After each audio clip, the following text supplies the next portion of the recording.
Olá, estamos de volta com Minutos de Argumentos aqui pela TV Araucária e também pelo nosso site, o www.guarapuavatube.com.br. A cada tema, a cada programa, nós trazemos aqui vários temas importantes para a nossa sociedade. E hoje, o tema de hoje é políticas públicas e sociedade. Esse contraponto entre o investimento de alguns governos, que muitas vezes é para o econômico, outras vezes é para o social, como que essas políticas públicas estão sendo utilizadas nos últimos tempos pelo governo federal, pelo governo estadual e muitas vezes pelo próprio governo municipal. Como que isso tem sido realizado e a importância disso para a manutenção social das pessoas carentes, para a inclusão de pessoas no âmbito social. Mais uma vez, professor Cláudio, tudo bem? Uma satisfação estar aqui novamente. Luana, tudo tranquilo? Tudo tranquilo. Professor Francis? Olá, Cláudio, Luana.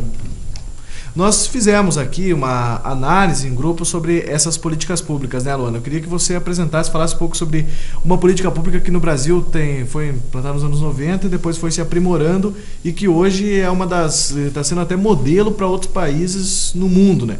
Que é o caso do CAD único, que contempla o Bolsa Família, né? Isso. Então, o programa Bolsa Família, aqui ele possui, assim, digamos assim, 3 eixos principais, que eu vou ler. A transferência de renda, que promove um alívio imediato da pobreza. As condicionalidades reforçam o acesso a direitos sociais básicos na área de educação, saúde e assistência social.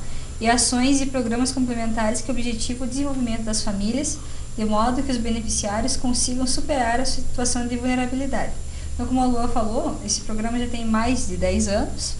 Já foram várias conquistas, tem até um gráfico no site do MDS, que é o Ministério do Desenvolvimento Social, que vocês podem acessar depois, que tem lá que no início havia 36 milhões de pessoas na linha de miséria.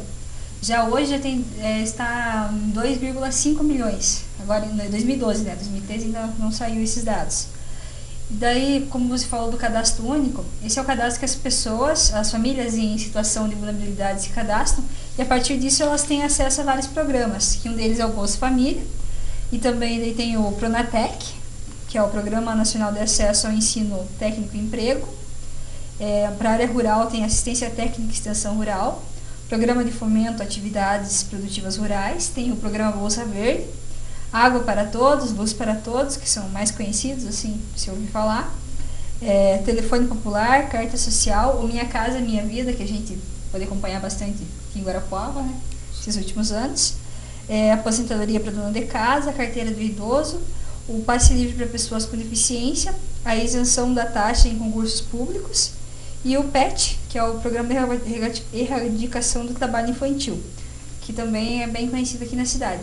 Então, a partir desse cadastro único que foi criado, a família tem essas condições, que tem até meio salário mínimo por pessoa na família, nessa condição, pode ter acesso a todos esses programas. Como a gente conversava, aqui em Guarapuava, nos 2 últimos anos, houve, digamos assim, uma baixa na procura por esses programas. Tanto porque as famílias melhoraram de renda com esse, digamos, auxílio que elas tiveram por algum tempo, e tanto porque várias pessoas, pela falta de informação, talvez, ou não sei o que, acabam não indo atualizar o seu cadastro. Essa atualização ela deve ser feita a cada 2 anos. E muitas pessoas, não sei se não têm essa informação ou esquecem, e acabam perdendo esse benefício, que ele é cancelado. Muita gente pensa que não tem como reverter, passar a receber novamente, né? Que é aquele caso das famílias que voltam para a zona de miséria, de pobreza, digamos assim. E as pessoas que vão lá depois do prazo e, digamos, reativam o benefício. As famílias que têm filhos, né, uma das coisas que eles cobram é que a criança não tenha falta, tenha frequência na escola, que ela esteja matriculada e tenha frequência na escola. E não tenha reprovação em alguns anos, né, que é colocado. Daí isso a gente tem outra coisa. Mas é interessante, as melhores que a gente teve de 36 milhões para 2,5 milhões, já é uma grande memória, uma grande melhora. É claro que tem muitas críticas, mas foi bem positivo esse programa até então. Quando tem uma falta de procura também pelo programa, é sinal que as pessoas, em muitos casos, até eu já tive a oportunidade de fazer algumas reportagens com pessoas que deixaram o Bolsa Família, sabe? Porque realmente conseguiu ir para o ensino técnico, porque não é só receber também, né? Ele vai ter o direito lá de ir para o curso técnico, de ir para o Programa Nacional do Ensino Técnico, que é o Pronatec, e poder conseguir um emprego melhor, conseguir melhorar de vida, né? Nesse sentido. Com certeza. O professor quer comentar esse assunto, professor? Não, eu ouvindo aqui a Luana, muito boa explicação, está bem informada, trouxe dados bastante interessantes. O que se vê, quero acreditar, que é o Estado voltando a ser Estado, né? O governo voltando a ser governo, porque por um bom tempo o Estado ficou vazio, ficou enxuto, ficou mínimo, terceirizava, privatizava ou não queria mais assumir compromissos sociais. Quando você falava no começo ali da introdução do programa, né, essa dicotomia que existe entre o econômico e o social fica latente, com, claro, imperfeições aqui e ali, mas que houve uma priorização pelo aspecto social, tá? Claro que as duas coisas estão sempre casadas, né? Que através do social pode melhorar o econômico também, e o econômico também pode ajudar o social, porque para isso envolve dinheiro, né? Para isso envolve arrecadação. Para que tudo isso possa acontecer, é preciso que o país produza. É preciso que haja a iniciativa privada também. É necessário que haja pessoas trabalhando e gerando renda, né? Acho que o Francis vai falar da questão da renda, né? Claro, só se transfere renda quando existe renda.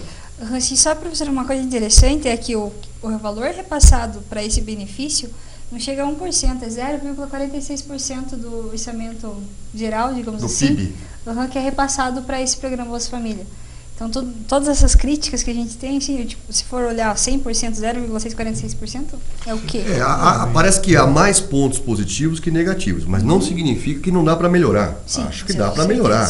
Né? Porque quando foi pensado dessa questão social, né, das bolsas, que as pessoas falam de cotas ou de ações afirmativas, né, a ideia original, você sabe, o Francis sabe, a Luana sabe, era por um período até que as pessoas, por conta própria, né, pudessem ter a sua participação efetiva. Eu diria que isso chama-se de contrapartida.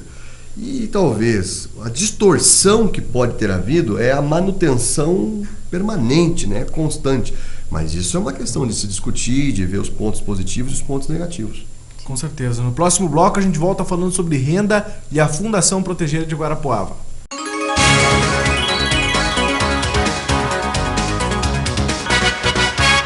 Nesta selva, só quem é fera sobrevive. O colégio é fera, os professores são fera. E na turma só tem fera. Junte-se às feras e não tenha medo da selva. Matrículas em novembro. Colégio Fera, pré-vestibulares e ensino médio.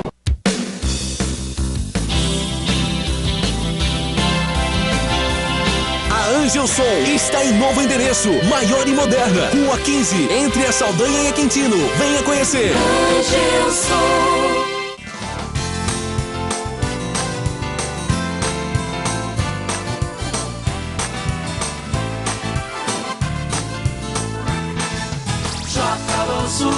Imobiliária.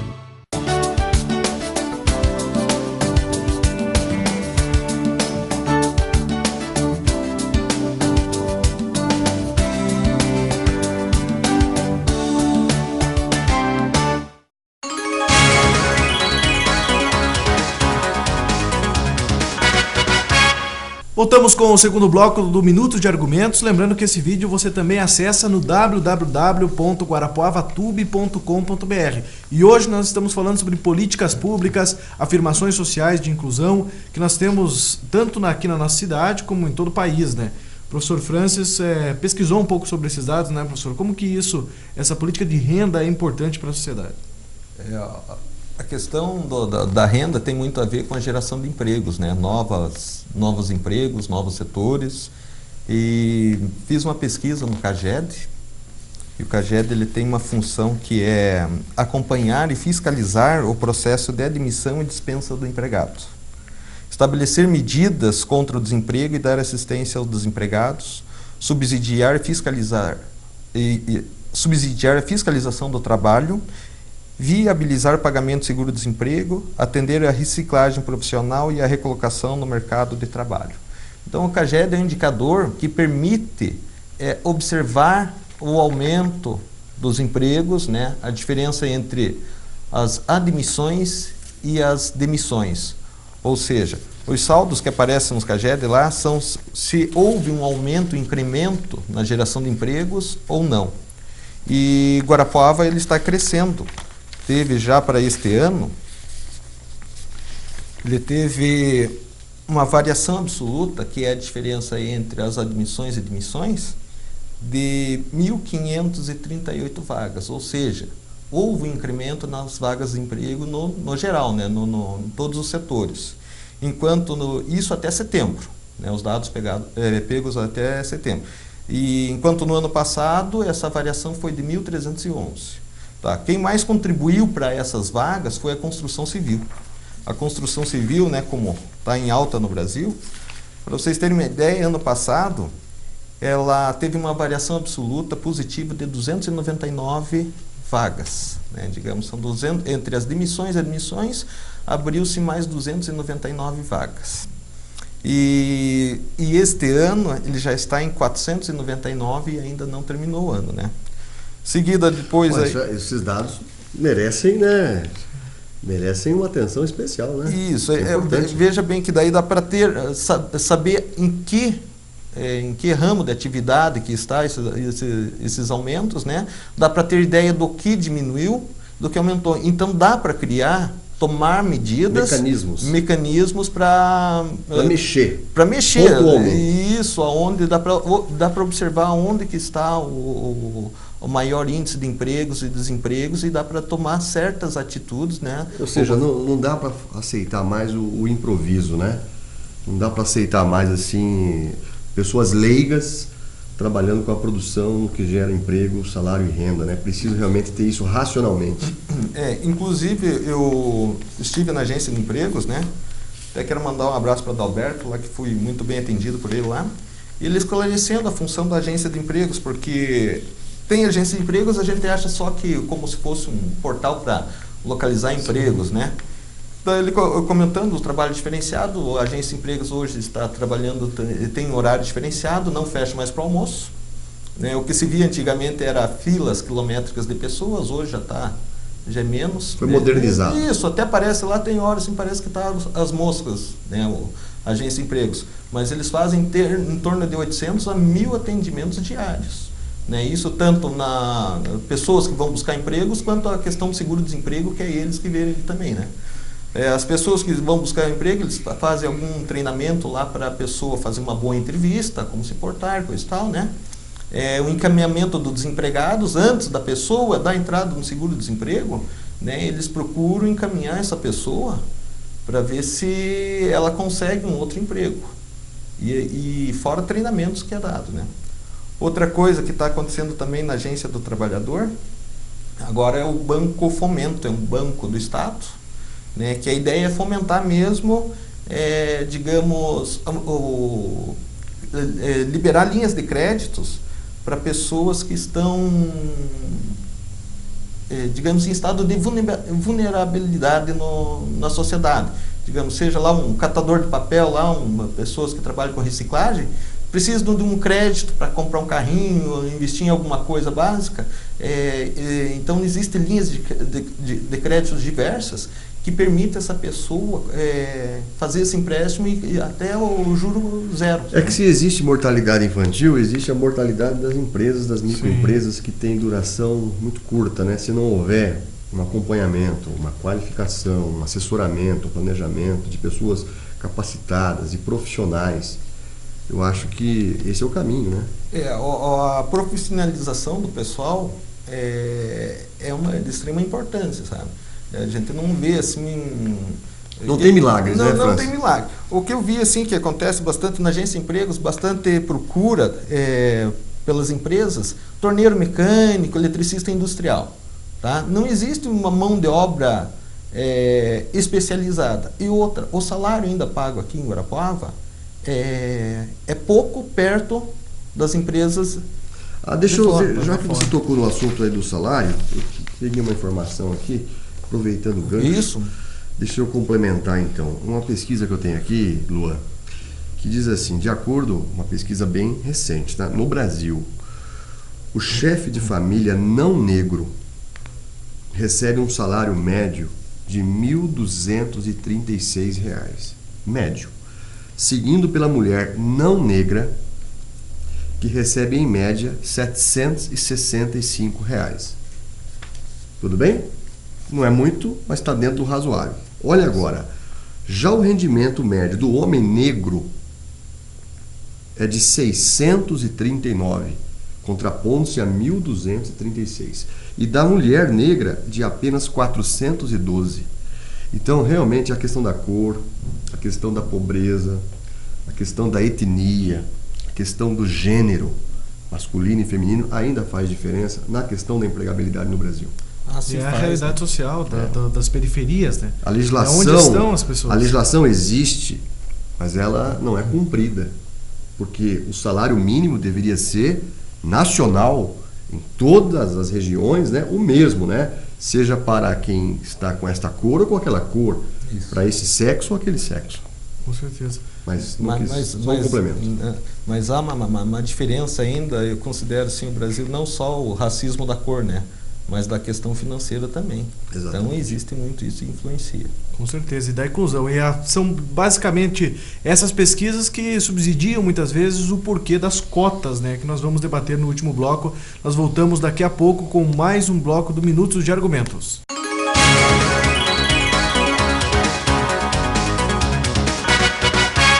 Nesta selva, só quem é fera sobrevive. O colégio é fera, os professores são fera. E na turma só tem fera. Junte-se às feras e não tenha medo da selva. Matrículas em novembro. Colégio Fera. Pré-vestibulares e ensino médio.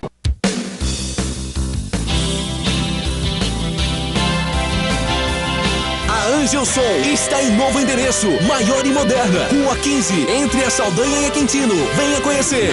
Angelson.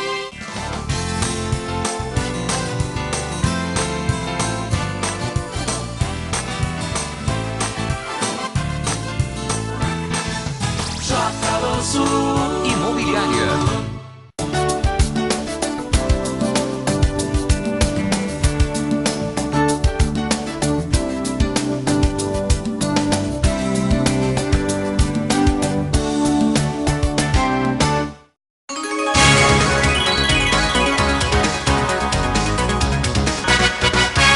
Voltamos com o nosso último bloco do Minuto de Argumentos, falando hoje sobre políticas públicas de inclusão. Lembrando que você pode acessar esse vídeo também no www.guarapovatube.com.br.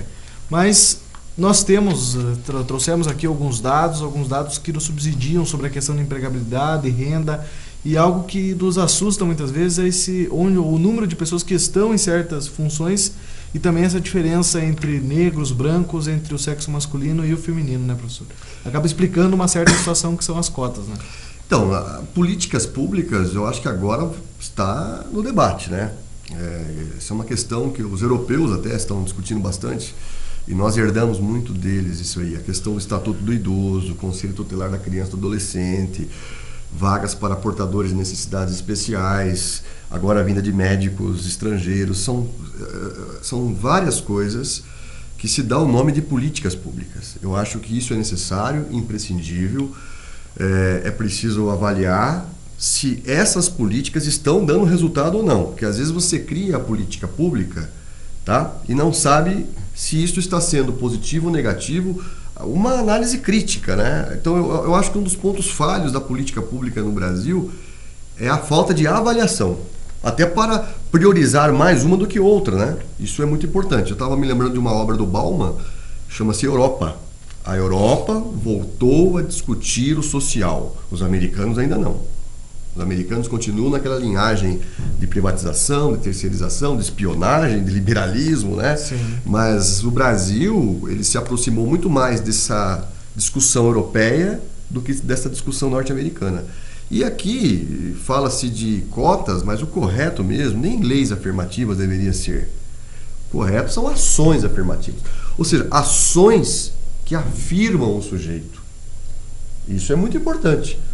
Aqui em Guarapuava tem ações que afirmam o sujeito. Tá? No Brasil existem ações que podem ajudar o sujeito a ter dignidade. O que é ter dignidade? É o sujeito não depender. Tá? Não depender, é ele ter condições de ter uma vida decente, tá? Comer, ter de curar, ter onde dormir, né? O direito dos animais, Lua, às vezes é maior do que os direitos humanos. É impressionante, tá? Porque você tem um cachorro lá, ele tem o canilzinho dele, você leva a vacina para ele tem a ração dele. E muitos homens e mulheres não têm assegurado isso no dia seguinte. Sim. Às vezes tem isso agora, mas não sei se vai ter daqui uma semana, daqui 15 dias, daqui 20 dias.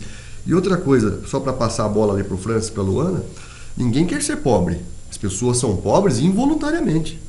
Ou o cara tem uma vocação, a não ser os franciscanos, os religiosos, eu quero ser pobre, né? Aí é diferente, mas ou quero fazer voto de pobreza, né? Mas as pessoas que estão na linha da miséria não querem ser miseráveis, estão ali numa situação que não depende delas.